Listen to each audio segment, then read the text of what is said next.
Hey guys, in this video I'm going to show you how to fix your Phantom wallet failed to authenticate. If you find this video helpful, please drop a like and sub. In saying that, let's just jump straight into the video. Alright, the first thing you need to do is just check your internet connection. Make sure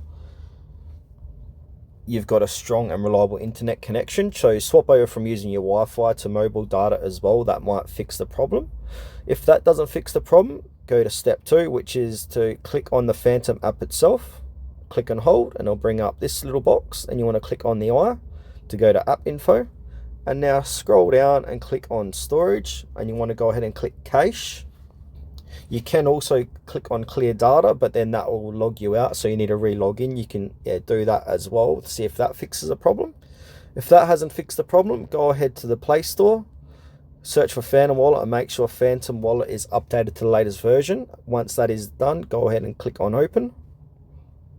And if that doesn't fix the problem, just go ahead and restart your mobile device and then try and see if that can fix the authentication issue. And if all else fails, I suggest contacting the Phantom support team and just tell them your issue, that you're failing to authenticate. So you might need to log on to a web browser to do this, or email them directly, or give them a phone call, and they'll help you fix your problem.